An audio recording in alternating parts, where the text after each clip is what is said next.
بسم اللہ الرحمن الرحیم۔ السلام علیکم ناظرین محترم، ہمارا سلسلہ گفتگو ہے کربلا منزل بہ منزل۔ انسانی ذہن سوچنے پر مجبور ہو جاتا ہے کہ کسے خبر تھی کہ لے کر چراغ مصطفی جہاں میں آگ لگاتی پھرے گی بولہبی۔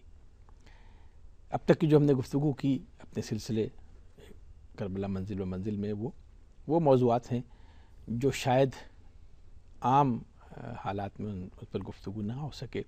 ہم جب محرم آتا ہے تو ایک خاص ترتیب سے محرم کے واقعات پر گفتگو کرتے ہیں، لیکن یہ جو موضوعات ہم نے منتخب کیے ہیں یہ کربلا کے بعد کے اثرات، اور آج ہمارا موضوع ہے وہ احاطہ کرتا ہے کہ واقعہ کربلا کے بعد کیا اثرات رونما ہوئے، واقعہ کربلا نے کن کن شعبوں پر زندگی کے اپنے اثرات چھوڑے۔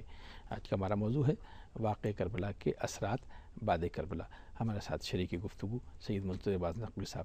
جی نقوی صاحب، جب ہم اثرات کی بات کرتے ہیں، کسی واقعے کا اثر زندگی کے تمام شعبوں پر اور 1400 سال گزر جانے کے بعد بھی جاری و ساری وہ عمل ہے، وہ اثرات کیا ہیں؟ جناب شکیل اختر صاحب، یہ موضوع کے اعتبار سے سب سے مشکل گھڑی ہے اس سوال کا جواب دینا، وقت محدود ہونے کی وجہ سے۔ جی، اثر نمبر 1، اثر نمبر 2، یہ شاید بڑا مشکل ہو۔ اس کا اندازہ کہ کربلا کے اثرات کیا ہوئے، آج 1400 سال سے ہم کربلا کے وقوع ہونے کے بعد دنیا میں کربلا کے زیر سایہ زندگی گزار رہے ہیں۔ اس کے اثرات جس معاشرتی کو گوشوں میں اور مذہبی میدانوں میں جا سکتے تھے وہ جا چکے ہیں، اور اب ہم ان سے فیض اٹھا رہے ہیں۔ اس کے اب ہمیں اندازہ لگانا کہ اگر امام حسین السلام نے کیا کیا اثر چھوڑا، اس کا اندازہ لگانا ہمارے لیے بہت مشکل ہے۔ اس لیے مشکل ہے کہ جو آدمی عین موسم بہار میں انسان ہو یا کوئی حیوان ایسا ہو، بہت سے کیڑے ہیں جن کی مدت حیات صرف چند دن ہوتی ہے، اگر انہوں نے عالم بہار میں آنکھ کھولی ہے تو ان سے ہی پوچھنا کہ اگر بہار نہ ہوتی تو کیا ہوتا، اب وہ بیچارے کیا جانے کہ دور خزاں کیا ہوتا ہے۔ جو تاریکی ہی میں رہنے کا عادی ہو، اسے کیا معلوم کہ روشنی کیا چیز ہوتی ہے اور روشنی میں کیا کیفیت ہوتی ہے، یا جو روشنی ہی میں آنکھ کھولی ہو اسے کہہ دیا جائے کہ اگر یہ سورج نہ ہوتا، تارے نہ ہوتے تو پھر کیا ہوتا، تو وہ اس کے سلسلے میں کچھ کہنا اس کے لیے مشکل ہوتا۔ ہم زیر سایہ آفتاب حسینی روشنی کی فضا میں آنکھ کھولے ہوئے ہیں۔ ہمیں مائنس کربلا کیا تاریکی ہوتی ہے اس کا اندازہ لگانا بڑا مشکل ہے۔ ایک آسان سا پیمانہ شاید ہماری کچھ رہنمائی کر سکے، وہ ہم یہ دیکھیں کہ ایک دور گزرا ہے بعد پیغمبر صلی اللہ علیہ وآلہ وسلم 50 سال کا، جو بغیر کربلا ہے، یعنی سن 61 ہجری میں واقع ہوا، 11 ہجری میں حضور صلی اللہ علیہ وسلم دنیا سے تشریف لے گئے، سن 50 ہجری میں واقع کربلا، 61 ہجری میں واقع کربلا ہوا، 50 سال کا فرق ہے۔ ایک دور وہ ہے جو اس سے آج 1336 ہجری تک کربلا کا دور ہے، یہ آپ 1336 میں سے 50 نفی کر لیجئے، 61 نفی کر لیجئے، باقی دور جو ہے وہ کربلا کے زیر سایہ، یعنی 1450 سال تقریباً ہم نے کربلا کے بعد گزارے ہیں۔ اگر ہم یہ دیکھ لیں کہ ان 50 سال میں اسلامی معاشرہ، میرا یہ بنیادی موقف اپنی جگہ پہ قائم ہے کہ امام حسین السلام تمدن اسلامی کے تعارف اور اس کے احیاء کے لیے آپ نے وہ انقلاب اسلامی جو ہے، ہماری پہلی گفتگو، وہ پہلی گفتگو اس انقلاب اسلامی کے لیے آئے ہیں۔ اب یہ دیکھیں کہ اس انقلاب اسلامی کی کیا کیفیت رہی 50 سال میں، اور پھر ہم یہ دیکھیں کہ وہ انقلاب اسلامی 50 سال کے بعد اچانک اس کے اندر تبدیلی پیدا ہوئی، وہ آج تک برقرار ہے۔ تو میں صرف دو پہلو کا، ایک سیاسی اعتبار سے اس کا اثر دیکھ لیے۔ دیکھیے اثرات کربلا میں ایک سیاسی اثرات تو وہ ہیں کہ جو وقتی طور پر رونما ہوئے، کچھ تو فوری رد عمل تھا، جیسے سلیمان ابن سرد خزائی کا خروج ہے، یا جناب امیر مختار کا وہ سلطنت قائم کر لینا ہے، پھر اس کے بعد عبداللہ ابن زبیر کی ایک سلطنت کا قائم ہونا، واقع حرہ ہو جانا، بنو عباس کا اقتدار بنو امیہ سے چھین لینا، ان کے پراپیگنڈے کی بنیاد، انہوں نے جو سیاہ لباس اپنا قومی شعار بنایا تھا، وہ غم حسین کی علامت کے طور پہ انہوں نے شروع میں اختیار کیا تھا، بعد میں اسی کو اپنا شعار قرار دے دیا بنو عباس نے۔ یہ تمام باتیں تو ہیں وہ کہ جو یا تو وقتی طور پر رد عمل ہے، یا کربلا کی ایکسپلائٹیشن ہے، اس کو اپنے ذاتی اغراض کے لیے استعمال کیا گیا ہے. جو مستقل نوعیت کی باتیں ہیں جن کی یعنی طرف ہم نشاندہی کر رہے ہیں، اس میں سے ایک بڑا فرق یہ دیکھیے کہ یہ بات آج کا مسلمان بڑا اگر کبھی غور کرے تو میرے خیال میں اس کے لیے بڑی حیران کن صورتحال ہوگی کہ جناب رسالت محمد صلی اللہ علیہ وآلہ وسلم کے بعد مسند اقتدار پر جو شخصیتیں تشریف لاتی رہیں، ان میں سے ایک خلافت راشدہ کا نظام ہے کہ جو ان شخصیتوں پہ مبنی ہے کہ جو اپنے تمام پہلوؤں سے پوری کوشش کر رہے ہیں کہ انہیں جائز طور پر اسلام کا وارث سمجھا جائے. ان کا کردار و عمل اس نوعیت کا ہے کہ وہ اپنے کو اس حوالے سے پیش کر سکیں. اس کے بعد ہم صورتحال یہ دیکھتے ہیں کہ اب مسند اقتدار پر انحطاط کا زمانہ شروع ہوتا ہے، اور وہ انحطاط یہاں تک پہنچتا ہے کہ یزید جیسا شخص تخت حکومت پہ بیٹھا ہے. اچھا، اب یہ تخت حکومت جو ہے اس کو جانشینی رسالت سمجھا جا رہا ہے. یہ تخت نہیں ہے، اسلام کی مسند نمائندگی، پیغمبر صلی اللہ علیہ وسلم کی نمائندگی جس میں اسلام کی نمائندگی کر رہا ہے. وہ شخص کہتا ہے کہ میں امیر المومنین ہوں، وہ شخص کہہ رہا ہے جو یعنی ہر شریعت کے جائز کو ناجائز کر رہا ہے، ہر حرام کو اپنے لیے حلال کر رہا ہے، جس کے نزدیک محرمات کی کوئی اور اس کی تصدیق بھی کی جا رہی ہے. اس کی تصدیق کی جا رہی، یعنی وہ تخت پہ بیٹھ کے یہ دعویٰ کر رہا ہے. المیہ یہ ہے کہ 50 سال کے بعد یہ کیفیت ہو جائے کہ یزید جیسا کردار جو ہے وہ تخت پہ بیٹھ کے کہے کہ میں امیر المومنین ہوں، اور وہ یہ کہے کہ جناب میں وسیع رسول ہوں، جانشین رسول ہوں. یہ بہت بڑا المیہ تھا تاریخ کا. اس المیہ سے بھی بڑا المیہ یہ تھا کہ اس وقت کا معاشرہ اس بے حسی کے مقام پہ پہنچ چکا تھا کہ وہ اپنے کو امیر المومنین کہہ رہا ہے اور دنیا مان رہی ہے. اس کی سب سے بڑی واضح دلیل یہ ہے دنیا کے ماننے کی کہ تاریخ نے ان افراد کی باقاعدہ فہرست دی ہے جنہوں نے یزید کی بیعت سے انکار کیا، اور ان کی تعداد 3 سے 4 نہیں ہے. یعنی عبداللہ ابن زبیر، عبداللہ ابن عمر اور امام حسین اسلام، یہ 3 نام لیے گئے کہ انہوں نے انکار بیعت کیا یزید کا. پورے معاشرے میں 3 کا نام دیے جانے کا مطلب یہ تھا کہ باقی سارے معاشرے نے قبول کر لیا تھا. اب وہ معاشرہ اپنا اس میں اندر کون کون افراد ہیں، کون کون شخصیتیں، اس سے قطع نظر اسلامی معاشرے نے، مسلم معاشرے نے یزید کو امیر المومنین مان لیا تھا، نائب رسول مان لیا تھا. یہ بہت بڑا المیہ ہے. اس کے بعد ایک واقعہ ہوا، واقعہ کربلا. واقعہ کربلا سے اب تک 1450 سال گزر گئے.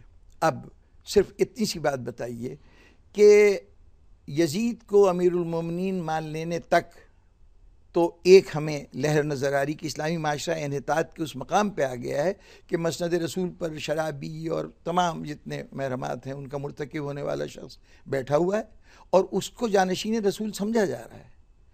اس کے بعد سے آج تک صورتحال یہ ہے، اس کی امامت اور خلافت کو ساری دنیا مان رہی ہے اس دور میں. اس کے بعد سے واقعہ کربلا کے بعد سے آج تک اگر ایک شخص یزید کی تمام صفات نہیں، کسی ایک صفت کا حامل ہو، وہ غذا کھاتا ہو کہ جو یزید کی غذا ہو، وہ حرکتیں کرتا ہو جو یزید کی حرکتیں، کوئی ایک بات اس میں پائی جائے، تو حاکم ماننا تو بڑی دور کی بات ہے، امیر المومنین ماننا تو بڑی دور کی بات ہے، اس کو نماز کا پیش امام بھی نہیں مان سکتی. اب بتائیے وہ کون سی چیز تھی جس نے یہ تبدیل کر دیا سوچنے کا انداز.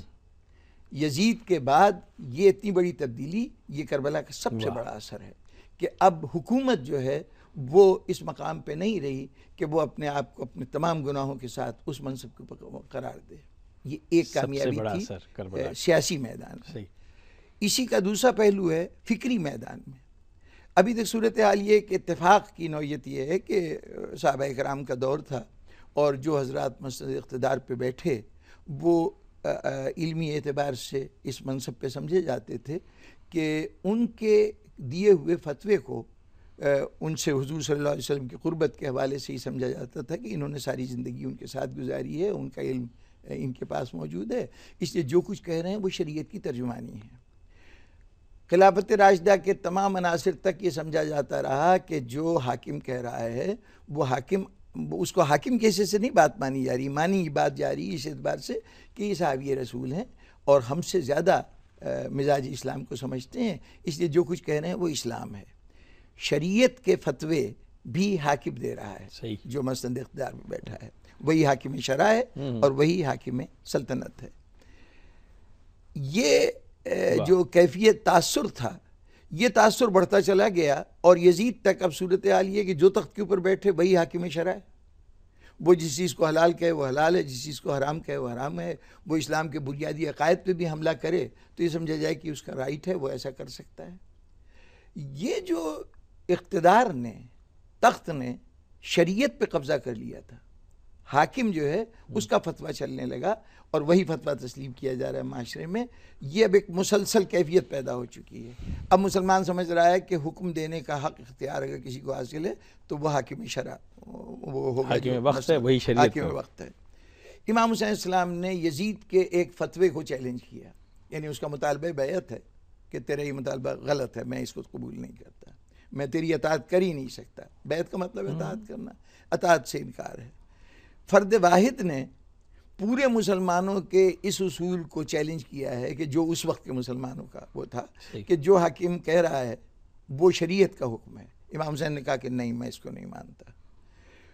اس دن کا امام حسین السلام کے حاکم کے شریعت پر اقتدار کو چیلنج کیا، اس وقت سے لے کے آج تک صورت احوال یہ ہے کہ اب حکومتیں علم خریدتی رہیں، عالم کا سودا کرتی رہیں، لیکن خود حکم شرع جاری کرنے کا اختیار حکومتوں کے پاس نہیں رہا۔ اب جو بھی ہے، یعنی یہ کربلا سے لے کے آج تک دیکھ لیجئے، اب فقہا جو ہیں وہ وقت کا حکمران نہیں ہوگا، وہ امام ابو حنیفہ ہوں گے، امام مالک ہوں گے، امام شافعی ہوں گے، امام حکومت سے الگ کر دیے سب امت نے اب تمام تر یہ کام علم کو سپرد کر دیا، چاہے وہ علماء ائمہ اہل بیت ہوں، چاہے وہ ائمہ اربعہ ہوں، جس کو بھی لوگوں نے امامت مانی، یہ سب کربلا کے بعد ہیں، ان کی امامت کو تسلیم کیا جا رہا ہے جو تخت و تاج سے تعلق نہیں رکھتے۔ اسی جگہ پہ حکمران بیٹھا ہوا ہے، وہ محتاج ہے کہ یہ لوگ اگر فتویٰ دیں تب تو اس کی وہ بات جو ہے وہ قبول کی جائے گی، اس کی بات قبول نہیں کی جائے گی۔ امام حسین السلام کا یہ بہت بڑا اثر ہے کہ انہوں نے شریعت کو حاکم کے ہاتھ سے چھین کے عالم کے ہاتھ میں پکڑا دیا، اور آج تک یہ سلسلہ باقی ہے، اور اب قیامت تک تو ہم توقع بھی نہیں کر سکتے کہ کوئی حاکم یہ دعویٰ کرے۔ دو میدان تو ہو گئے، ایک سیاسی اور فکری۔ ہمارا وقت بہت کم ہے، بہت اہم موضوع ہے، تھوڑا سا معاشی اس میں آ جائیں جس میں صنعت و عرفت، ادب، ثقافت، تہذیب، یہ وہ اس کو ایک بنا کر ہم گفتگو کریں، وقت ہمارے پاس کم ہے۔ ذرا یہ گفتگو بہتر یہ ہے کہ اس کے اوپر ہمیں تفصیل سے کچھ بات کرنی چاہیے، اس وقت اس موضوع کو چھیڑنے سے پھر وہ بات ادھوری رہ جائے گی اور ہم اس کے بعد نہیں کر سکیں گے۔ بار طور چلیے اب آپ نے چھیڑ دیا ہے تو تھوڑی سی بات ہی کر دی جائے کہ ایک بات یہ ذہن میں رہے کہ کربلا ایک احساس کی بیداری کا نام ہے۔ ٹھیک، احساس جو ہے وہ ایک جذبات کی ایک سطح ہے۔ جب کربلا جذبوں کو منتقل کرنا چاہتا ہے، دوسروں تک پہنچانا چاہتا ہے، تو وہ تمام عناصر جس سے جذبات منتقل ہوتے ہیں وہ سب اس سے متاثر ہوں گے۔ جذبے منتقل کرنے کا ذریعہ کیا ہے؟ ایک تو یہ ہے کہ براہ راست جو مصیبت زدہ ہے وہ اپنی مصیبت کو بیان کرے تو اس سے دوسرا آدمی بھی متاثر ہوتا ہے، لیکن اس کو جب وہ آدمی بیان کرتا ہے جو خود مصیبت کا حصہ دار نہیں ہے تو پھر وہ کسی ذریعے کا سہارا لیتا ہے، کوئی ایک اس کا وسیلہ ہوتا ہے، کوئی میڈیم ہوتا ہے، میڈیا ہوتا ہے، اس کے ذریعے میڈیم ہوتا ہے جس کے ذریعے سے وہ اپنی بات کو منتقل کرتا ہے۔ وہ میڈیم کیا ہے؟ وہ شاعری ہے، وہ مصوری ہے، وہ ادب ہے، وہ تہذیب کے جتنے اور تمام فنون ہیں جن کا تعلق جذبات کو کنوے کرنے سے ہے۔ تو وہ شاعر اپنے جذبات کو ہجر کے ہوں، وصال کے ہوں، اس کو منتقل کر رہا ہوتا ہے۔ کربلا کہتا ہے کہ ایک جذبہ میرا نام، میں بھی ایک جذبہ ہوں، ایک حصہ ہوں۔ چنانچہ جو میدان فن میں کربلا کی بات کرے گا وہ ظاہر ہے کہ اس جذبے کو منتقل کرے گا۔ وہ جذبہ اگر شدید ہے تو پھر اس کا اظہار بھی اسی حساب سے ہوگا۔ نتیجتاً آپ یہ دیکھیں گے کہ مثلا جن زبانوں میں کربلا موضوع بحث تھا، یعنی مسلمانوں کی جو زبانیں تھیں، ان زبانوں میں کربلا موضوع بحث رہا، اور پھر اتنے ادب پارے پیدا ہوئے کہ ان کا پورا تخلیقی ادب ایک طرف ہو اور کربلا کے سلسلے میں جو خدمات ہیں ادب کی وہ ایک طرف رکھی جائیں، تو وزن کربلا کا کم نہیں ہوگا۔ دنیا کا واحد واقعہ ہے جس کے اوپر اتنا زیادہ مختلف فنون کے حوالے سے گفتگو کی گئی ہے۔ اس میں سب سے زیادہ تو شاعری ہے، اس کے بعد نصر کے اندر ایک بہت بڑا میدان ہے. بلکہ انسانیت کی جتنی زبانیں اسلام سے ہٹ کے بھی جو مذاہب ہیں ان پر بھی اثر گیا. وہ جہاں جہاں مسلمان جاتے جائیں گے، یعنی جہاں جہاں اسلام جاتا جائے گا، اس مسلمان تہذیب کو اثر ڈالے گا. جس تہذیب پہ بھی اسلام جائے گا اس تہذیب پہ کربلا کی چھاپ فوراً پڑ جائے گی، بغیر اس کے ممکن نہیں ہے. اس کی وجہ یورپ اور امریکہ میں دیکھ رہا ہوں اس کی وجہ یہی کہ جذبے منتقل کرنے والی تہذیب یہ ایک جذبہ ہے، جذبہ بڑا شدید ہے، اور وہ اسلام کی نمائندگی کرتا ہے، وہ افراد کی نمائندگی نہیں کرتا. اور یہ کامن ہے سب میں. تو وہ چنانچہ جب وہ تو بات طے ہو چکی کہ اسلام جو ہے وہ فطرت کا نام ہے. اس لیے جب اسلام کی بات ہوگی، جب اسلامی جذبات کی بات ہوگی تو مجموعی طور پر پوری انسانیت کی بات ہوگی. تو اگر اس کو ہم مختصر یہ بات کریں کہ جہاں انہیں اور بہت ساری چیزوں پہ اثر انداز ہوا ہے کربلا، وہاں انسانی جذبے کو اس نے متاثر کیے، اور جہاں جہاں تک یہ جذبے جائیں گے وہاں تک یہ کربلا ساتھ جائے گی. یوں سمجھ لیجیے جذبات کو ہی. بہت شکریہ نقوی صاحب. موضوع کی تشنگی یہ بتا رہی ہے کہ اس پر بہت گفتگو ہونی چاہیے، لیکن میں بارہا گزارش کر چکا ہوں کہ اس 15 منٹ میں ہمارا مقصد صرف یہ ہے کہ ان گوشوں کی طرف اشارہ ہو جائے جس کو بنیاد بنا کر اگر آپ دیکھنا چاہیں تو دنیا کی تاریخ ادب آپ کے سامنے ہے، ان پر کربلا کے اثرات دیکھیں کہ اس واقعے نے انسانیت کے احساسات پر کیا اثرات مرتب کیے. ہندو شاعر دبیر سیتاپوری کہتے ہیں کہ غم حسین ہر ایک شہر ہر دیار گیا، جہاں نہ کارواں پہنچا وہاں غبار گیا. یہ کربلا ہے اگر جنگ شہزادوں کی، قلم میں دم ہے تو لکھو حسین ہار گیا. شکیل اختر کو اجازت دیجیے. اللہ نے کے